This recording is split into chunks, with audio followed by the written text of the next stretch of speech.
Allahümme salli ala Muhammed ve ali Muhammed. Euzu billah mineşşeytanirracim. Bismillahirrahmanirrahim. Aleykümselam ve rahmetullah. Elhamdülillahi Rabbil alemin. Nahmeduhu ve nesta'inuhu ve nestağfiruhu ve netevekkelu aleyhi. ونؤمن به ونثني عليه الخير كله ونصلي ونسلم على سيدنا ونبينا وحبيب قلوبنا وطبيب نفوسنا أبي القاسم المصطفى محمد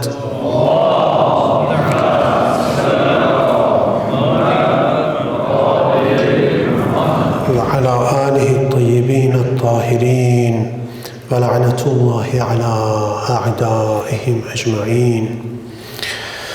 أوصيكم عباد الله ونفسي بتقوى الله فإن تقوى الله رأس كل خير ومفتاح كل سعادة.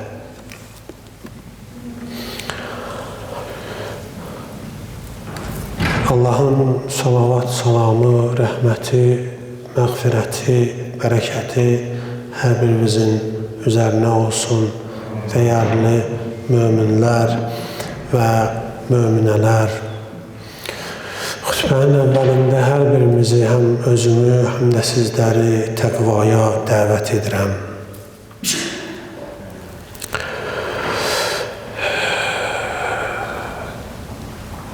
Bu günləri, bugünkü xütbədə dinimizin iki dənə tövsiyə etdiyi ən əsas prinsiplərdən, önəmli məsələlərdən olan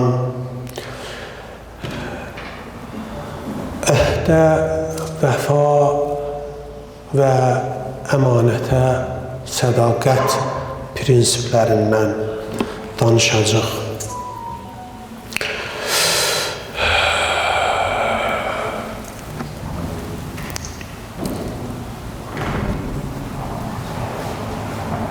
Belə ki, bu məsələlər sırf əxlaqi bir nəsihət və tövsiyə həddində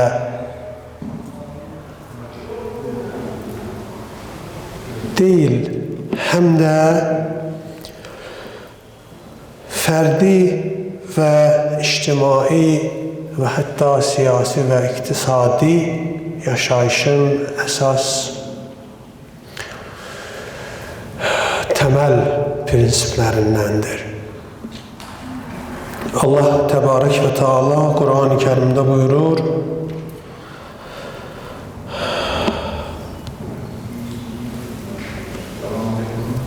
açıq şəkildə əmr eləyir, buyurur ki, ufu,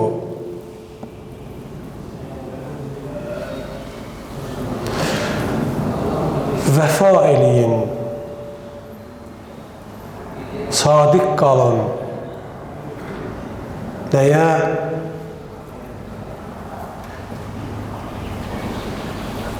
Əhdlərimizə. Əgər birinlə hər hansısa bir məsələdə əhd bağladınız, ya bir nəfərə nədəsə söz verdiniz və anlaşma hasil oldu, o əhdə sadiq qalın, vəfa qılın. Buyurur: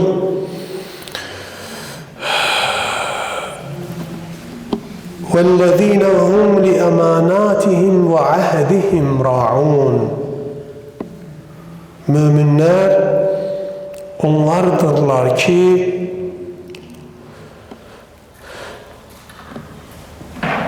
həm öz əhdlərinə vəfa qılarlar, həm də əmanətlərə sədaqət göstərərlər.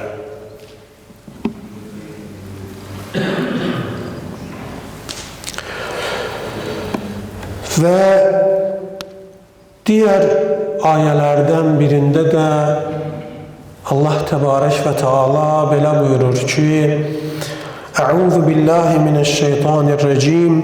Bismillahirrahmanirrahim. Ufu bil ahdi innel ahde kana mes'ula.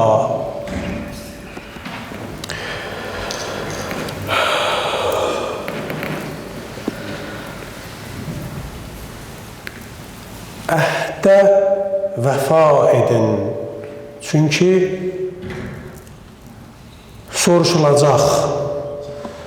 Bu məsələdən sual-cavab məqamı gələndə xüsusilə sorğu-sual ediləcək.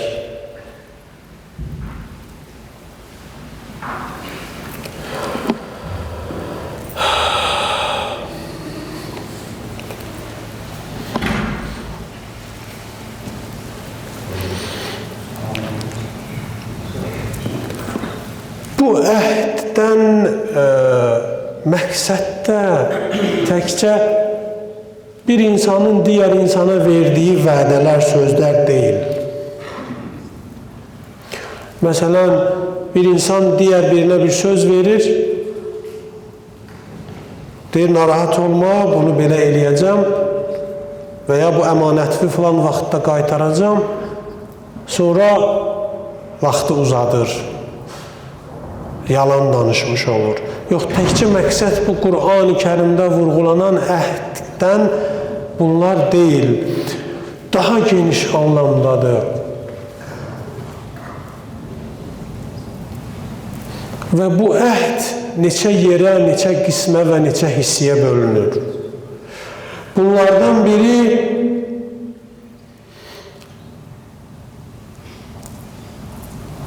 bəndənin Allahla olan əhdidir.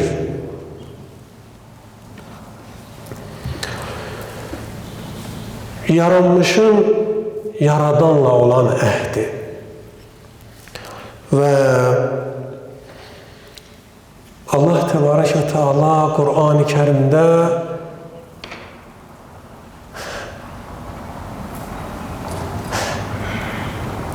sual şəklində bəndələrə belə xitab edir. Ələm əhəd iləykum ya bəni Adəmə əllə tə'buduş-şeytan. Ey Adəm evlatları, mən sizdən əhd almadımmı ki, şeytana ibadət etməyəsiz?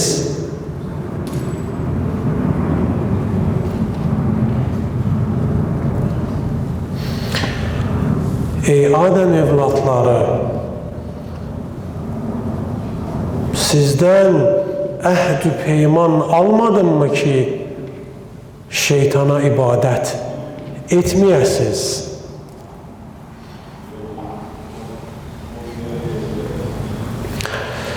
Demək,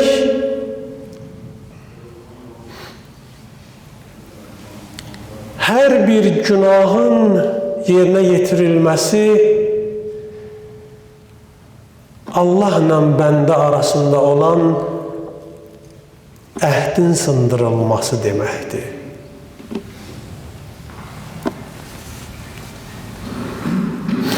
İnsan ki, bir dəfə günah eləyər, Allahla arasında olan o əhdi sındırar.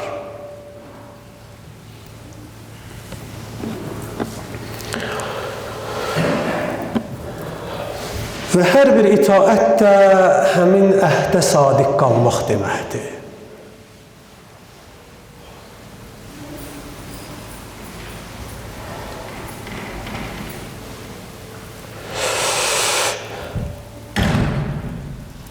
İnsanın ikinci əhdi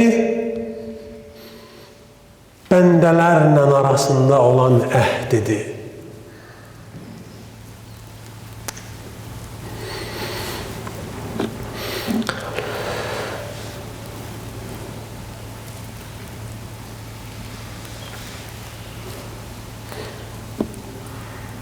Bu da o qədər önəmli bir məsələdir ki, demək olar ki,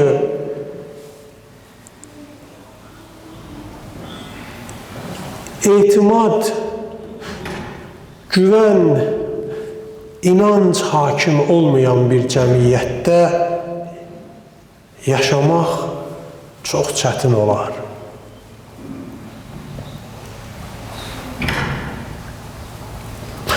Təsəvvür edin bir cəmiyyətdə nə ətrafdakı insanlara güvən və etimad qalmıyor.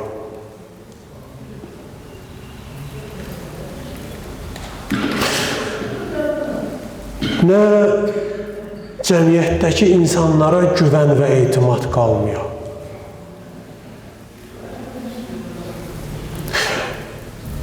Nə siyasətçilərə güvən və etimad qalmıyor. Nə ictimai şəxslərə, nə elm xadimlərinə və nə din xadimlərinə. Onda nə baş verər? Yəni, ictimai yaşayış ağıllı insan belə qərara gələr ki, mən təcrid olsam yaxşıdır. Bu cəmiyyətdən baş götürüb, tənhalığa pənah aparıb sığınsam daha yaxşıdır. İctimai yaşayışın üstdən xətt çəkmək lazımdır.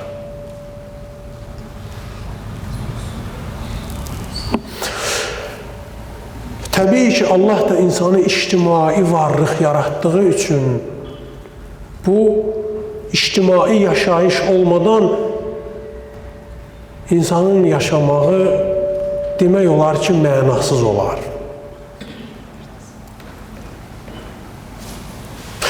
Demək, cəmiyyətdə də bu etimadı kökündən sarsıdan ən başlıca amillərdən biri, səbəblərdən biri əhdə vəfa qılmamaqdır. İnsanların bir-birinə verdiyi sözə sadiq qalmamaq, əmanətlərə xəyanət etmək, yalançılıqlar, atıb allatmaqlar, bunlar həmin ictimai etimadı, inancı, güvəni kökündən sarsıdan məsələlərdir.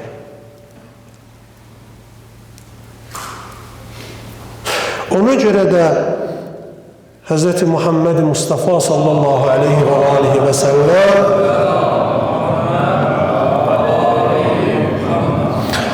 buyurur ki, La dinə limən la əhdə ləhu.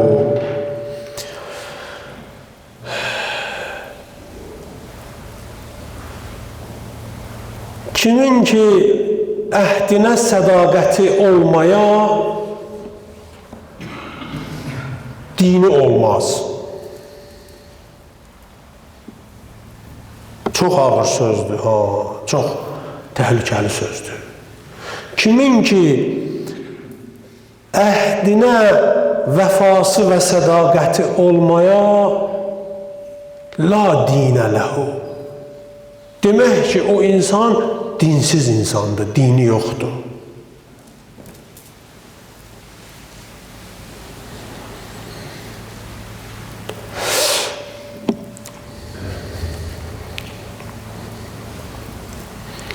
Və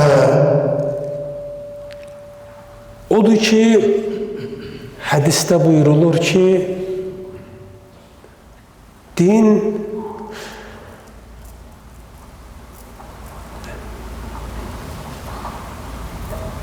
namazın və səcdənin çoxluğu ilə yox,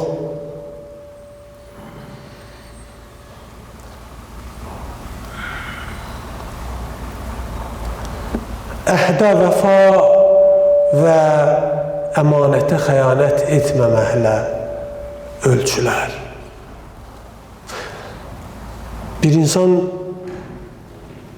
namaz qıla bilər, səcdəyə gedə bilər, o lazımdır, amma kifayət deyil.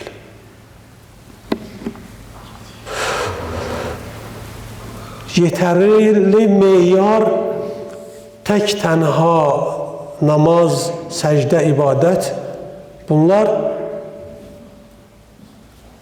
yetərli meyar deyil. Bununla yanaşı əhdə vəfadır ki, bir insanın dinini tərəziyə qoyub, həqiqi çəkisini, ağırlığını insanlara başa salar.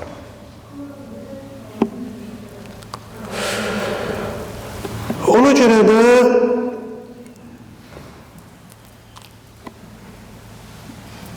Quran-ı Kərim əhdi, peymanı, insanlara vədələr verib, sözlər verib, dalından qaçanları və ya insanları alladanları, yalan danışanları, istər bazarda, istər alverində, istər siyasətdə, iqtisadiyyatda, ictimaiyyətdə, fərdi məsələlərdə, dostluqda, bütün sahələrdə əhdə vəfa qılmayan şəxsləri kəskin şəkildə məzəmmətləyib. Buyurur ki, "Əllezîne yenqudûne ahdallâhi min ba'di mîthâqihi." Onlar ki, əhdlərini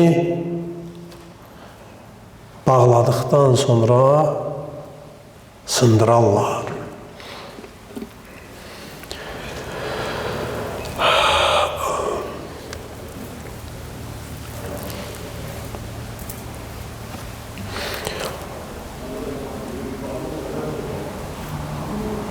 Əmanətlərə xəyanət eləmək. Birinin səndə bir əmanəti var, o əmanət sənin özün olsaydı o cür davranmazdın, amma digərinindir deyə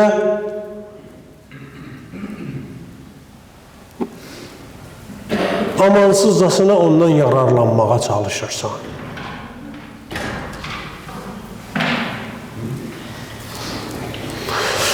Və yaxud birindən nəsə bir əmanət götürmüsən,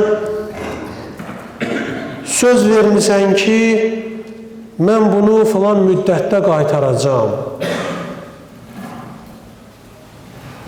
O da həmin sözün əsasında o əmanəti sənə verib. Məsələn, 2 aya qaytaracağım. 3 ay sonra da bu bunun özünə lazımdır. Sən 2 ay sonra qaytaracağım əhdini, vədəsini verdiyin üçün bu əmanəti sənə verir. Ki, sənin də işin yola düşsün, sənə də kömək eləsin, bu da savab qazansın. 2 ay gəlir, 3 ay olur, 3 ay gəlir, 5 ay olur, 5 ay gəlir, 1 il olur, əmanətdən xəbər olmur.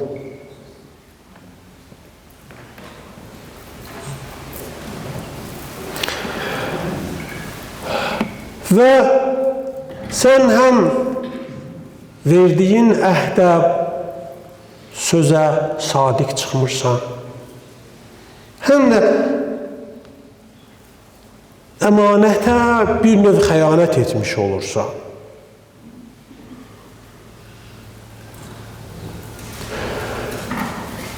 O şəxs də utandığından gəlib sənə deyə bilmir ki, axı sən 2 ay demişdin.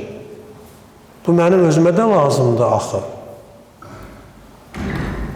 Sən mənə vaxt deməsəydin, mən də sənə verməzdim.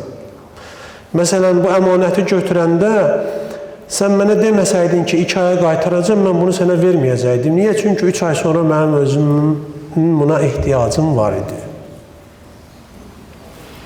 Amma sən dedin 2 aya qaytaracağım, mən də ona inandım, verdim bunu sənə.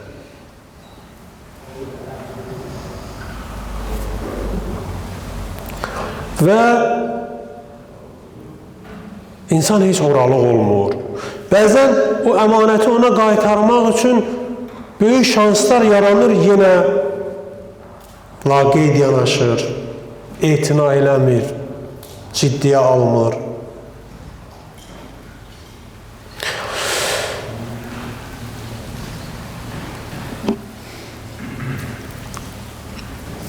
Onun üçün də bu cür məsələlər əhdə vəfa, əmanətə sadiq qalmaq Quranda çox böyük təkidlə tövsiyə olunub. Və bunların əksi də şiddətli şəkildə məzəmmətlənib, pislənib. Məsələn, bir dəfə bir sual elədi ki,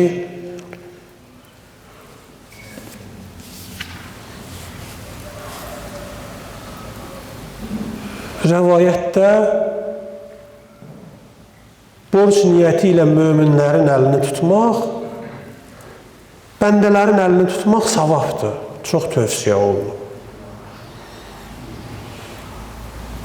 Amma kim üstümə gəlib məndən borc alıb, çıxıb gedib. Ya arxasına baxmayıb, ya da verdiyi vədə, vaxta riayət eləməyib. Verdiyi vədəsinə əməl eləməyib, qoyduğu vaxta da riayət eləməyib.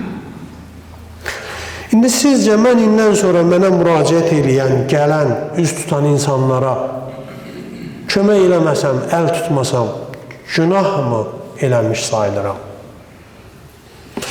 Görün, insanların əhdə vəfa etməmələri, sözlərinə dürüst çıxmamaqları, əmanətə xəyanət etməkləri bu mömində hansı fikri formalaşdırıb? Bu deyir ki, mən artıq bu qərara gəlmişəm ki, indən sonra mənə üz tutanlara da kömək eləməyim. Niyə? Çünki heç vaxt heç biri sözünə əməl eləmədi. Mömini belə, namaz qılanı belə gəlib məndən bəlli bir vaxt müəyyən edib və o müddət çərçivəsində borc apardığı pulu belə qaytarmadı. Bir dəfə də yox, dəfələrlə namaz qılanlar, möminlər belə vədələrinə əməl eləmədilər. Ona görə bir növ sanki bunu peşman eləyiblər də o insanı. Deyir ki, mən elə bir qərara gəldim ki, artıq indən sonra mənə üz tutan hər hansı bir digər bir mömin ki, məsələn, onun doğrudan da ehtiyacı var, kömək istəyir, borc istəyir, mən artıq ona belə yardım etməyim, kömək etməyim. Niyə? Çünki deyirəm ki, bu da onlar kimi eləyəcək. Düz deyir 3 aya gətirəcəm, 2 aya gətirəcəm, amma gətirməyəcək. Ya da 3 il sonra, 5 il sonra gətirəcək. Ona görə də mən bu qərara gəlmişəm ki, artıq heç kəsə kömək etməyim. Bunun günahkarı kimdir? Həmin o borc alıb, vədlərinə sadiq çıxmayan bəndələrdir. Görün, digər nə qədər insanları yardımdan məhrum elədilər, öz səhlənkarlıqlarından. Ona görə də bu sadə bir misaldır, yəni bu belə misallar çoxdur. Bəs məhz elə buna görə də Qur'an-ı Kərimdə həm ayələrimizdə, həm də rəvayətlərimizdə bu məsələlərə aşırı dərəcədə təkid olunub, tövsiyə olunub. Vədələrinizə sadiq qalın, əhdlərinizə vəfa qılın, əmanətlərə sədaqətlə yanaşın, xəyanət eləməyin. Əks təqdirdə bir çox fəsadlar yaradacaqsınız cəmiyyətdə. Onlardan biri sadəsi bayaq o vurduğumuz misal idi.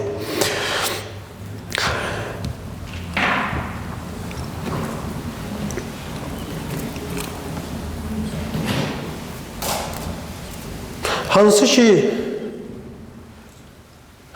Adəm evladı, insanoğlu istəsə, çox layiqli şəkildə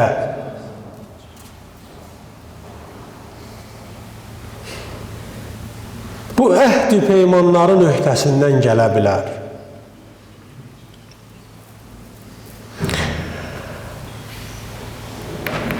əmanətlərə sədaqət göstərə bilər.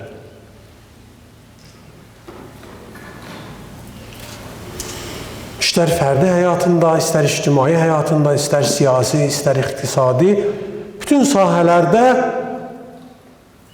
əhdə vəfa qılmağı layiqincə yerinə yetirə bilər. Niyə? Çünki Allah Təbarək və Teala Qur'an-ı Kərimdə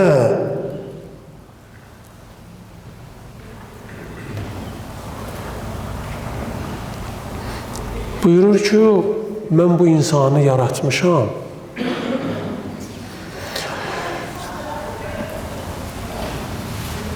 Çox da yaxşı tanıyıram.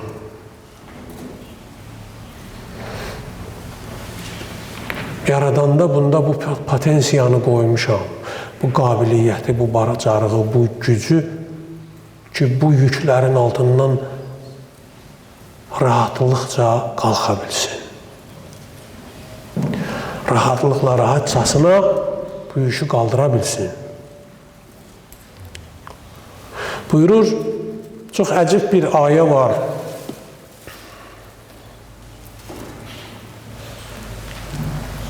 İnsanın canına vəlvələ salan ayələrdəndir. Buyurur ki, İnnə əradnəl əmanətə aləs-səmavati vəl-ərdi vəl-cibal fəəbəynə ən yəhmilnəhə fəhəmələhəl insanu innəhu zalumən cəhula.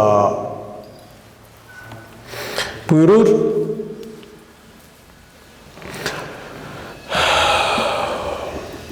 biz kainatı yaradandan sonra, insanı da xəlq eləyəndən sonra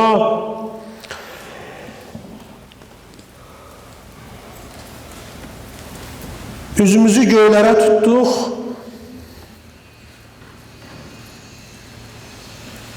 sanki bu bəndəsinin başa düşdüyü dildə danışır Allah. Buyurur ki, üzümü tutdum, göylərə dedim ki, mənim əmanətimi daşıya bilərsinizmi?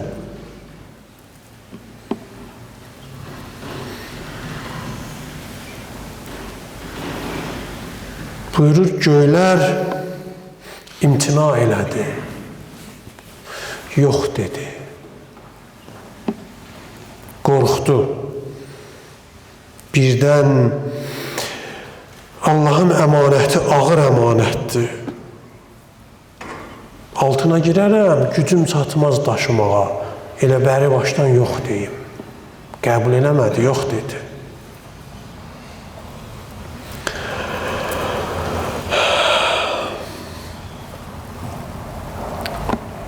Vəl-cibal, yer üzünün ləngəri sayılan dağlara üz tutdum.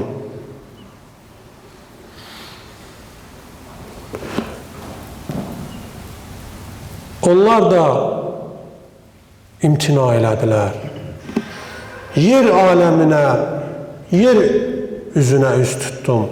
Onlar da qəbul eləmədilər Allahın əmanətini daşımağı. Sonunda fəhəmələhəl insanu. Amma insan bu əmanətin daşınmasına, bu yükün altına girməyə razılıq verdi.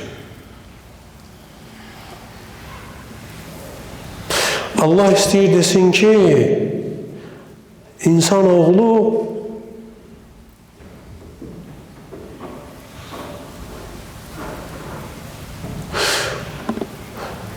çox zəngin potensiyalara malik bir varlıqdır.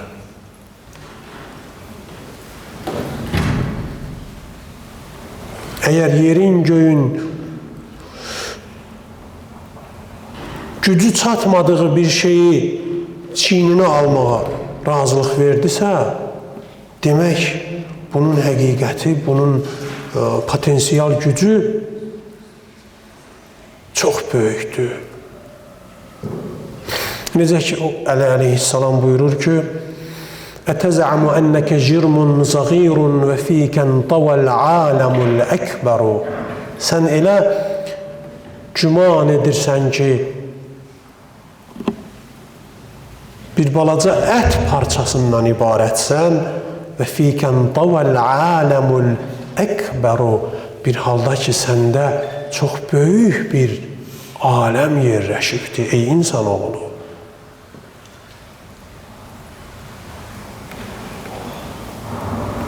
Əkbər sözü, Allahu Əkbər ki deyirik, yəni Allah hər şeydən böyükdür, ən böyükdür.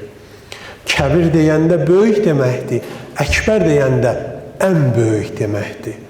Əli əleyhissalam buyurur, və fīkən tavəl aləmul əkbəru, demir səndə əl-aləmul kəbiru, səndə əkbər bir aləm yerləşibdir, kəbir bir aləmdə yox.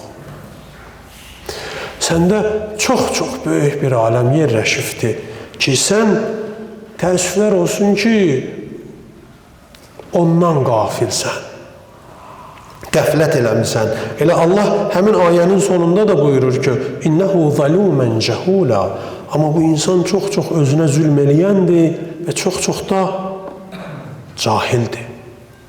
Bu qədər potensiyası ola-ola, bu qədər gücü, qüdrəti, iqtidarı ola-ola, göylərin və yerin altına girə bilmədiyi yükün altına girmək gücü, iqtidarı, qüdrəti ola-ola yenə də məsuliyyətsizlik, yenə də laqeydlik, yenə də səhlənkarlıq, yenə də qeyri-ciddilik, yenə də əmanətlərə xəyanət, əhdə vəfasızlıq. Demək ki, doğrudan da innəhu zəlumən cəhula. İnsan çox-çox zülm eləyəndir və çox-çox da anlamaz bir varlıqdır. Təbii ki, o insanlara aiddir ki, bu dəyərləri özlərində yaradıb yaşada bilmirlər və yaxud yaradıb yaşatmaq istəmirlər.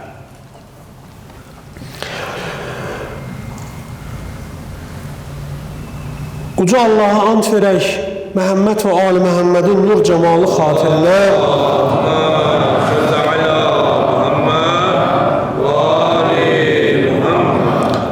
Allah təbarək və Teala bizləri bu əmanət və əhdə vəfa məsələsində Qur'anda məzəmmətlənən bəndələrindən yox, mədh olunan bəndələrindən qərar versin inşallah. Təbarək Teala. Allah bizləri qəflət xatalarından, cəhalət xatalarından, günahlardan, yanlışlıqlardan, sırat-ı müstəqimdən münhərif olmaqdan, hər tək-bətəkimizi qoruyub, saxlayıb, hifz eyləsin inşallah. Allah İmam zamanımızın qəlbini bizlərin hər birindən razı salsın və günahlarımıza əf qələmi çəksin. Əqulu qavli hada və əstəğfirullaha li və ləkum və ə'udhu billahi minəşşeytanirrəcim. Bismillahirrahmanirrahim. Vəl-əsri innəl insana ləfī xusr illellezina amanu və amilus salihat və təvasav bil-haqqi və təvasav bis-sabr. Sadaqallahul aliyyul azim. Vəsselamu aleykum və rahmetullahi və barakatuhu.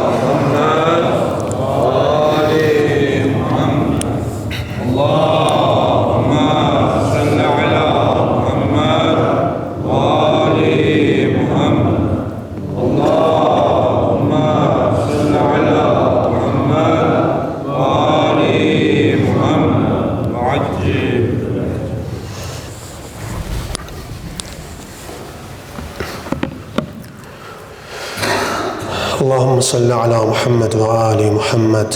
أعوذ بالله من الشيطان الرجيم.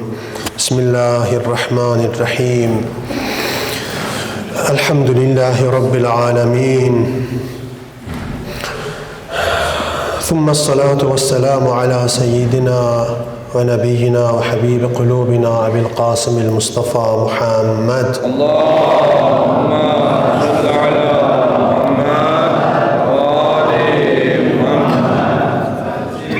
ثم على علي بن أبي طالب أمير المؤمنين وفاطمة الزهراء الصديقة الطاهرة وعلى الحسن والحسين سيدي شباب أهل الجنة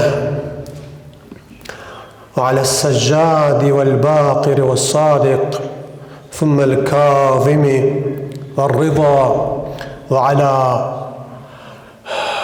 محمد التقي وعلى علي النقي وعلى الحسن العسكري وعلى الحجة القائم المنتظر المهدي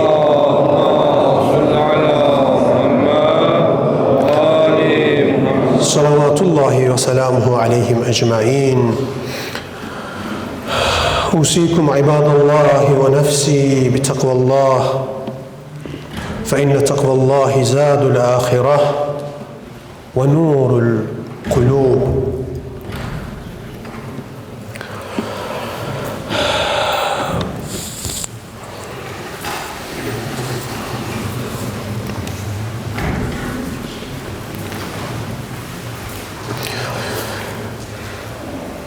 Ben yenə xutbənin əvvəlində hər birimizi, özümü və sizləri təqvaya dəvət edirəm.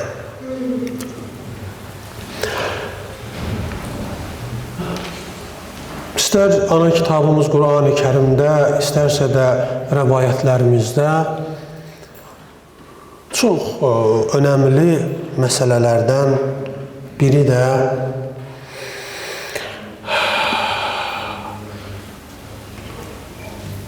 dünya məsələsidir. Dünyanın varlığı, mahiyyəti və insanın bu dünya ilə davranışığı. Bu məsələ haqda həm Qur'an-ı Kərimdə, həm də rəvayətlərimizdə çox geniş şəkildə söhbət edilib və doğru dürüst çizgilərlə, çərçivələrlə necə cür yaşamaq insanlara təqdim edilib, göstərilib. Necə ki, buyururlar, dünya məzra'atul axirə, dünya axirətin tarlasıdır. Necə ki, əkin tarlasında insan yayda əkər, səpər, biçər, qışlığı üçün azuqə toplayar. Hədis də buyurur ki, dünya da axirətin tarlası olar. Və Allah bu məqsədə yaradıb dünyanı. Baxır, nə əkəsən ki, orada da biçəndə üzüngülər. Burada nə qədər nəfəs var, bir Allah dostunun, bəndəsinin, mömin bir şəxsin əsas missiyası axirət üçün yaxşı şeylər əkməkdir. Və heç vaxt İslam dini dünyanın özü ilə müxalif olmuyor.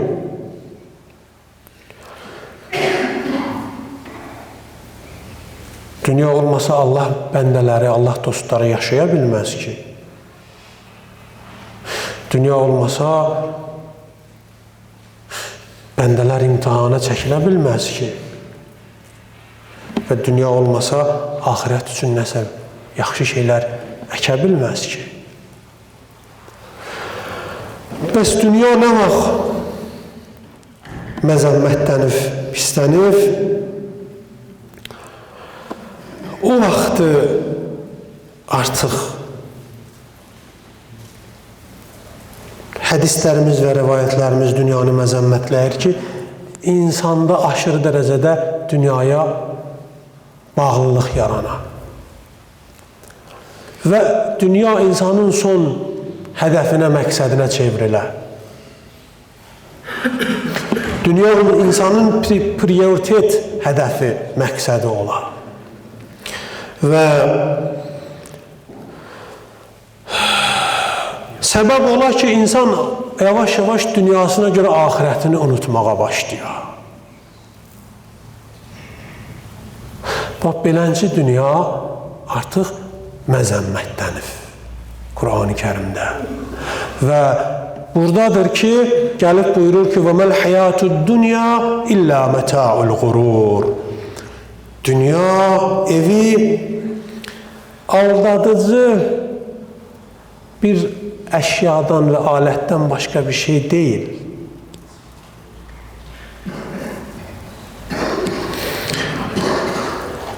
Və diğer bir ayette de buyurur şu: "İ'lemû ennemel hayâtud dünya zînetun ve tefâhurun ve tekâthurun fil emvâli vel evlâd." Emreleyir. Buyurur ki, bilin, i'lemû, emreleyir. Demir ki, in lem te'lemû, in alimtum, bilsəz yaxşı olar. Nəsihət eləmir, əmr eləyir. Deyir, bilin, zaten bilirik, bildiyimiz şeylərdir. Yenə də əmr eləyir. Deyir, mən də deyirəm ki, yenə də bilin və agah olun ki, bu dünya evi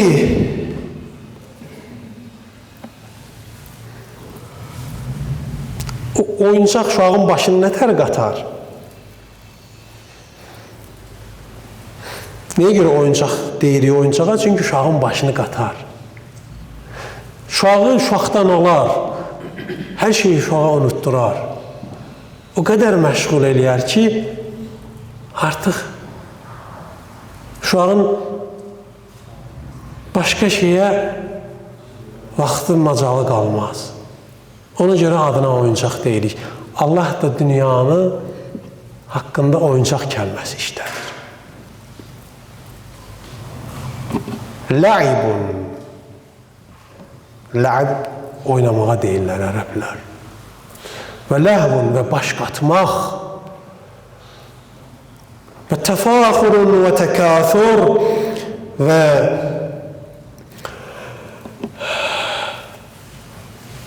zinət və ləhvun və zinət,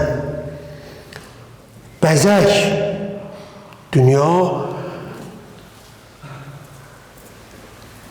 oyuncaqdan, baş qatmaqdan, bəzəkdən, qürrələnməkdən,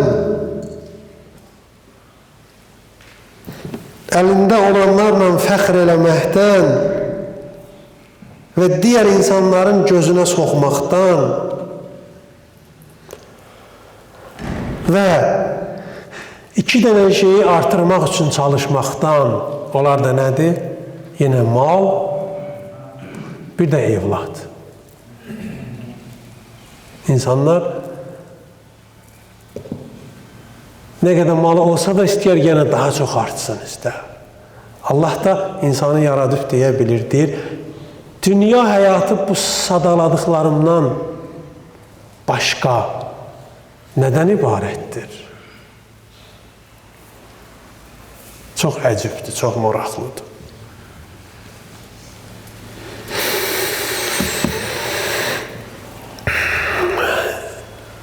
Allah Təbarək və Teala bu ayədə dünyapərəstliyin tədrici simasını izah edir sanki. Yavaş-yavaş, mərhələ-mərhələ.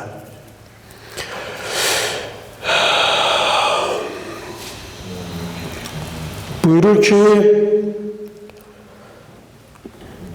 öncə necə baş verir? İnsan dünyadakı şeylərlə məşğul olmağa başlayır, oynamağa başlayır. İnsanın sabah-axşam vaxtını alan ən çox şeylər və insanı özünə ruhən, mənən, duyğularını, hisslərini, düşüncələrini, təfəkkürlərini yatanda da, duranda da, yiyəndə də, hətta ibadət eləyəndə də özünə məşğul eləyən ən çox şeylər nə olur? Bu dünyaya aid məsələlər. Birinci mərhələ buradan başlayır. Fikir, zikir daha çox, ahirətdən çox, Allahdan çox fikir, zikir elə dünyaya aid şeyləri düşünmək birinci buradan başlayır.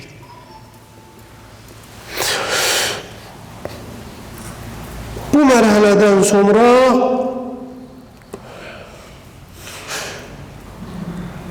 kim ki bu halətə giriftar oldu, ikincini gözləsin, öz əlində deyil artıq. İkinciyə mübtəla olacaq, giriftar olacaq. O da nədir? Dünyanın ləzzətlərində batmaq,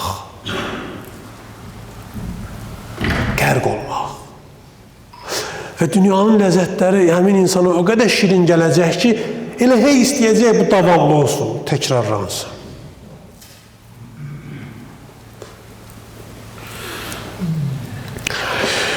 Bundan sonra gələn üçüncü mərhələ nədir? Dünyanın gözəlliklərinin, zahirdə şirin görünən gözəlliklərinin əsiri olacaq.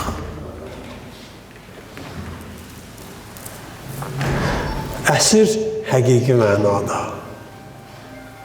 Necə birini məhbəsə atarsan, zindana tullayarsan, çıxmaq da istəsə çıxa bilməz. Fikir, zikir dünyaya məşğul oldu. Ondan sonra dünyanın ləzzətlərindən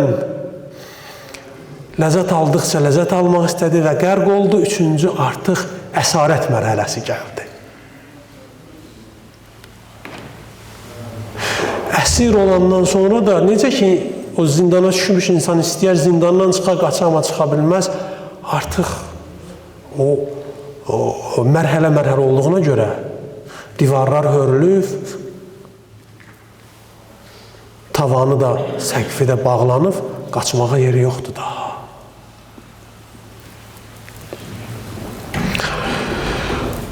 Və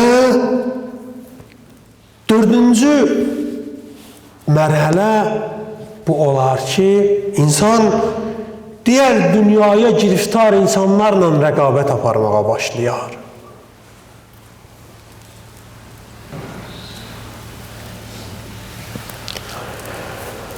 Və istəyər ki, bununcu onuncundan daha çox olsun.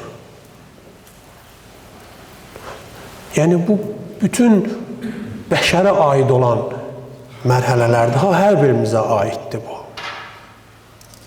Hər birimizə aiddir. Hər bir insan bu mərhələlərin hamısından müğayət olmalıdır. Və bir ömrü çalışar ki, ən varlısı bu olsun. Ən imkanlısı bu olsun. Və nəticədə də ömrünün hamısını, hər şeydən bahalı olan ömrünü bir tək bu dünya malını yığıb yığışdırmaqda keçirər. Amma bunun sonu nədir? Bunun sonu bundan ibarətdir ki, Allah Təbarək və Teala həmin bayaq söylədiyimiz ayənin sonunda bu dünyanı bir yaşıl bir ota bənzədər.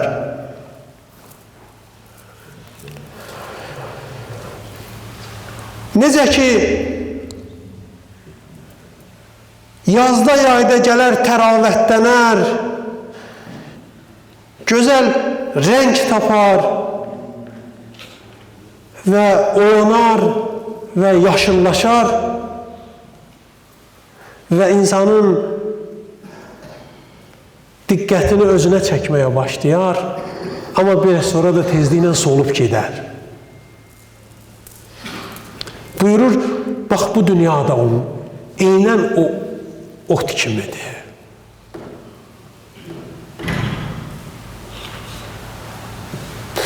Bunun təravəti, gözəlliyi, rəngi sizi aldatmasın, çox sevdirməsin özünü sizə.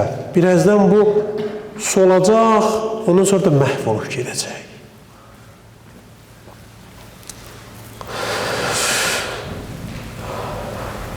Bu dünyanın həqiqətidir. Gözəl zahiri var, amma ömrü çox qısadır. Çox qısadır. İnsanoğlu üçün hədsiz dərəcədə qısa ömrü var bu dünyanın.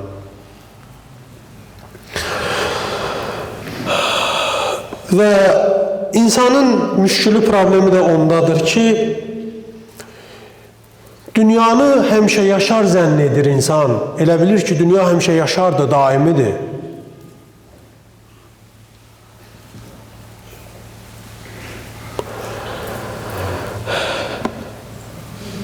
Və o şeyə ürək verir, könül verir, qəlbini bağlayır ki, hər anı fənaya doğru hərəkət eləyir, yox olmağa doğru gedir. Hər anı əlimizdən çıxmağa doğru gedir.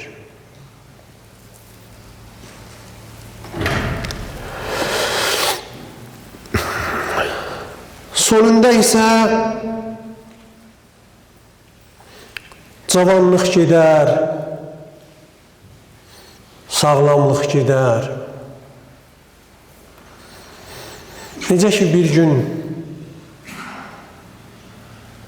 uşaq idik, valideynlər cavan, böyüdük, onlar qocaldı. Uşaqlıq gedər, cavanlıq gedər, sağlamlıq gedər.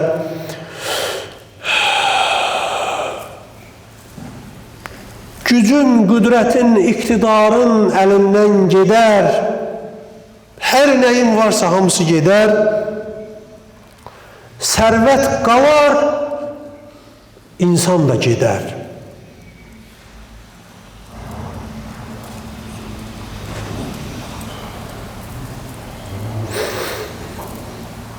Bir də baxanda insanların həyatına görürsən, doğrudan da bundan ibarətdir. Və hamı eyni yaşayışa və eyni nəticəyə məhkumdur. Bütün bəşəriyyətə eyni nizam-intizam hakimdir. Allah həmin nizam-intizamı bütün yaratdıqlarının haqqında tətbiq eləyir, həyata keçirir. Onun üçündür ki, yəni Quran ayələri və hədislər insanı ayıq-sayıq olmağa dəvət edir. Nə çox insanlar ki, dünyaları üçün vuruşdular, qanlar axıtdılar, zülümlər törətdilər, haqlara girdilər, göz yaşları axıtdılar. İnsanları öldürdülər, amma bu gün adları belə qalmayıb.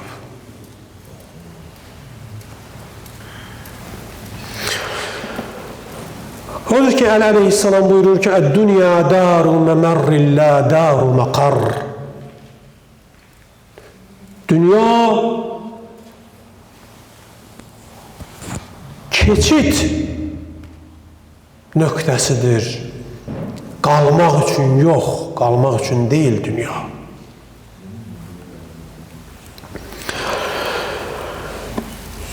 Və digər bir hədisdə buyurur, "Məsəlid dünya kəməsəlil hayyah."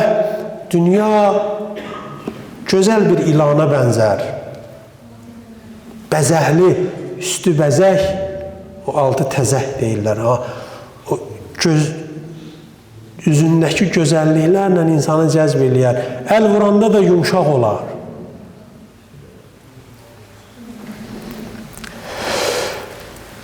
Amma ağzında da insanı öldürən zəhəri daşıyar. Bax, dünya da ondan ibarətdir. İnsanı məşğul eləyər, alladar. Ömrünü günlərindən olar, axırda da bir təpik vurub quyuya dığırlayar. Budur da, bundan ibarətdir. Və Əli əleyhissalam da çox gözəl bənzədi belə bu hədisində. Dünyanın mahiyyətini, içini, eşini. İnsan da buna bağlandıqdan sonra yavaş-yavaş insanın ruhunu zəhərləməyə başlayar bu. Və hübbü dünya, dünyanı sevmək insanda həsəd yaradar. Təkəbbürlük yaradar, insanı təkəbbür edər.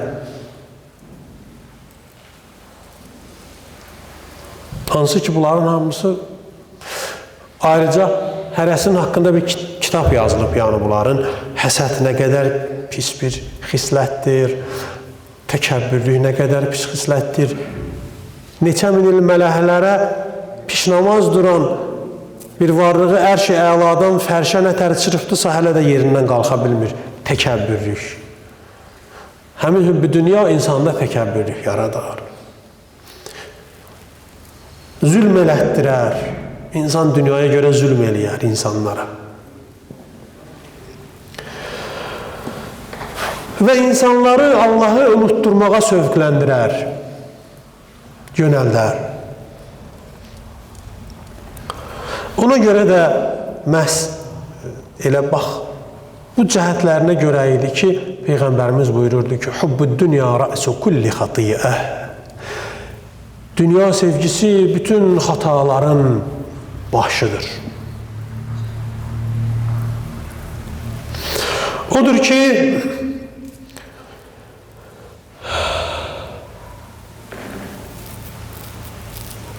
deyirlər, dünyaya yələn, vara dövlətə yələn, amma bağlanma.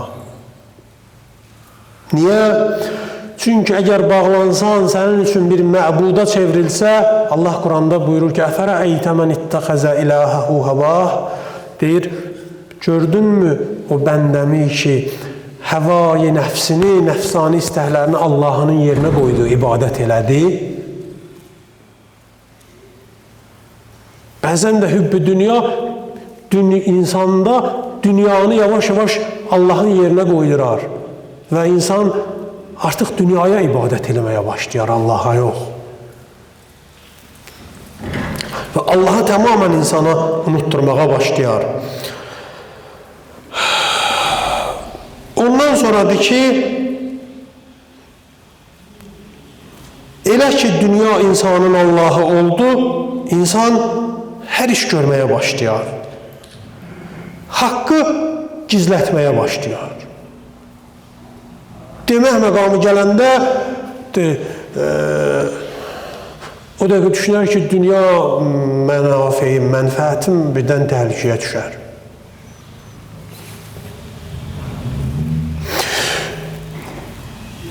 Yalan dedizdirməyə vadar eləyər. Xəyanət etməyə vadar eləyər. Allah görsətməsin, hətta bəzən əqidəsini, dinini satmağa vadar eləyər. Hübbü dünya. Amma bir şeyi biz unutmayalım. Önəmli məsələyə diqqət yetirəyin ki, yəni, dünyapərəstlik yalnız və yalnız varlı olmaq mənasında deyil. Hökmən kimin varı pulu varsa o dünyapərəst adamdır. Xeyr, belə deyil, bu bizi çaşdırmasın. Ola bilər ki, bir insanın çoxlu malı, pulu, dünyası ola. Hər şeydən Allah ona vermiş ola. Amma qəlbində də həmişə o insan bu incə məsələlərə, həssas məsələlərə riayət eləmiş ola və qəlbini bu dünyaya verməmiş ola. Bir sözlə, varı dövləti var, amma var dövlət bəndəsi deyil. Qulu deyil, dünyaya bağlanmayıb, qəlbini verməyib. Və ola bilər ki, bir insan kasıb insan ola, amma dünyanın qulu ola.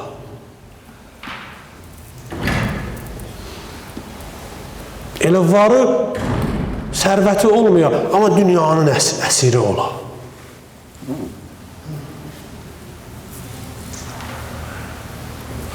Bunlar heç vaxt bizi çaşdırmasın. Bəli, bir çox varlılar da var ki, dindən, imandan uzaq, Allahdan bir xəbər ilə doğrudan da o cürdülər. Amma bunun mənası bu deyil ki, varlının hamısı elə bu cürdür, yox. Və ya kim ki kasıbdır, o dünya qulu deyil, yox. Dünya əsiri, dünya bəndəsi hər iki zümrənin içində var. Yəni, bunlara diqqət eləsək yaxşıdır. Və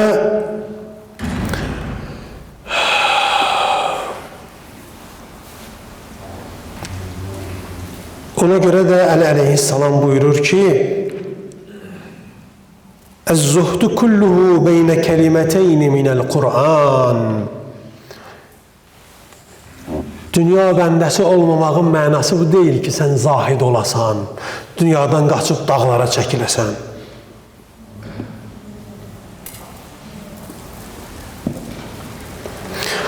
Dünyanın mənası 2 dənə Qur'anın sözüdür. Buyurur, لِكَيْ لَا تَأْسَوْا عَلَى مَا فَاتَكُمْ وَلَا تَفْرَحُوا بِمَا آتَاكُمْ. Buyurur, nə bu dünyanın malından, mülkündən, sizin əlinizə yetişən malından, mülkündən, Allahın sizə verdiyi varından, malından, mülkündən haçansa bir hissəsi və ya hamısı əlinizdən çıxanda qəmlənməyin,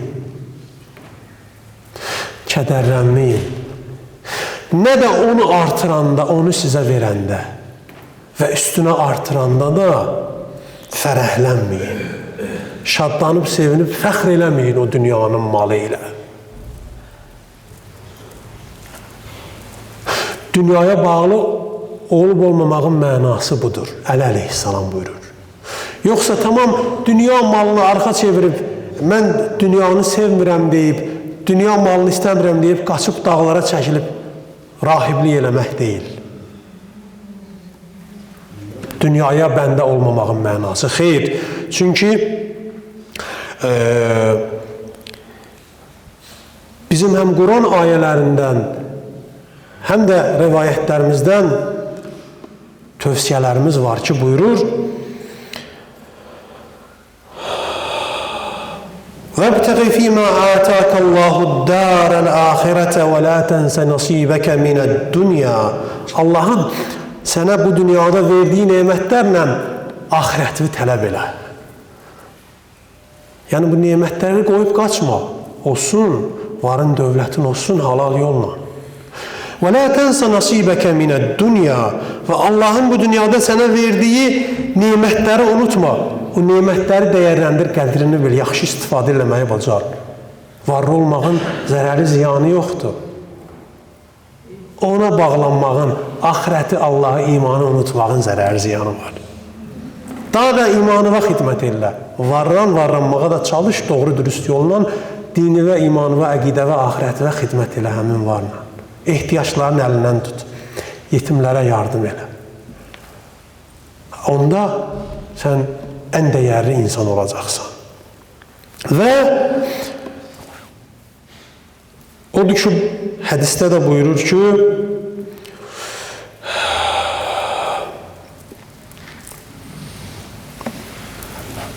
bu dünyada elə çalış ki, halal ruzi var dövlət toplamaq niyyəti ilə, kəsb etmək məqsədi ilə elə çalış ki, sanki əbədi yaşayacaqsan. Amma çalış halal yolla İmam Zamanovun haqqını da çıx, xumsunu ver, zəkatlıqdırsa zəkatını ver, halal yolla qazan, özvə, cəmiyyətvə, axirətvə xidmət elə. Allaha hamd verək Məhəmməd və Ali Məhəmmədin nur cəmalı xatirinə.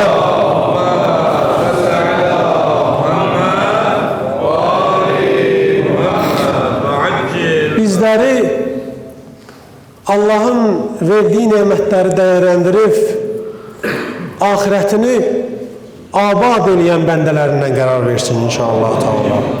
Allah bizləri həmişə hübb-i dünya təhlükəsindən nə qədər nəfəsimiz var, amanda saxlasın inşallah. Və heç vaxt namərd insanlara möhtac eləməsin və İmam Zaman ağamızın zuhuruna şərait yaradan salih, mömin bəndələrindən qərar versin inşallah. Əuzu billahi mineşşeytanirracim. Bismillahirrahmanirrahim. İnna a'teynâkel kevsere fesalli li rabbike venhar inne şâniyeke huvel ebtar. Sadakallahul aliyyul azim. Vesselamu aleykum ve rahmetullah ve berekatuhu.